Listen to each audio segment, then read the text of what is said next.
Hi friends, ఈరోజు మీకు శ్రీ మిట్టమల్లికార్జున స్వామి దేవాలయం మంతనికి అతి సమీపంలో ఉన్న ఈ ఆలయంలో ఎల్లమ్మ తల్లి జననం స్టోరీ చెప్పుకుంటూ మీకు ఈ ఆలయాన్ని చూపించాలనుకుంటున్నాను.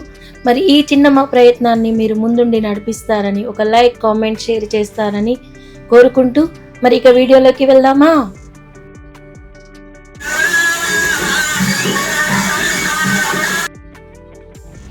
సర్వమంగళ మాంగళ్యే శివే సర్వార్థ సాధకే శరణ్యే త్రయంబకే గౌరీ నారాయణి నమోస్తుతే అంటూ ఆ లోకపావనిని మనం ప్రతినిత్యం కొలుస్తూ ఉంటాం.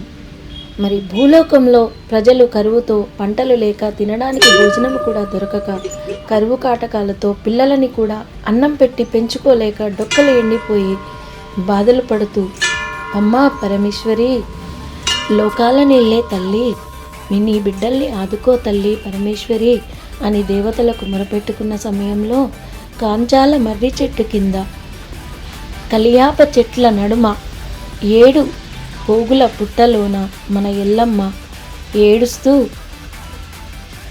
అడవిలో సమయం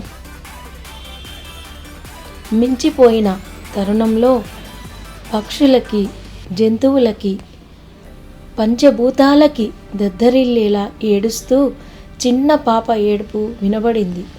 ఆ సమయంలో ఆకాశంలో శివపార్వతులు నందిపై విహరిస్తూ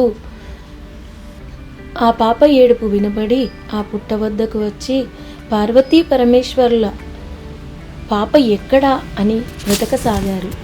ఏడుస్తూ ఉన్న సమయంలో పరమేశ్వరుడికి చెమటలు పట్టాయి.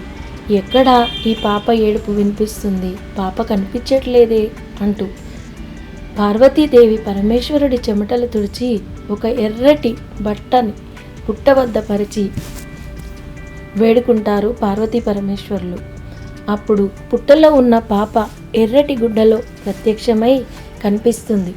అప్పుడు పార్వతీదేవి పరమేశ్వరుణ్ణి అడుగుతుంది, ఈ పాపను మనం కైలాసం తీసుకుని వెళ్ళి పెంచుకుందామా అని అడుగుతుంది. అప్పుడు పరమేశ్వరుడు సరే దేవి అని చెప్తాడు. అప్పుడే పుట్టి ఎల్లమ్మ తల్లి చిన్న పాప నవ్వుతూ పార్వతీదేవి ఒడిలోకి తీసుకుని కైలాసంలోకి వెళ్తుంది. అప్పుడు సమస్త కోటి జీవరాశులు ఎంతో ఆనందంతో, సంతోషాన్ని ఆడుతూ పాడుతూ తిలకిస్తారు.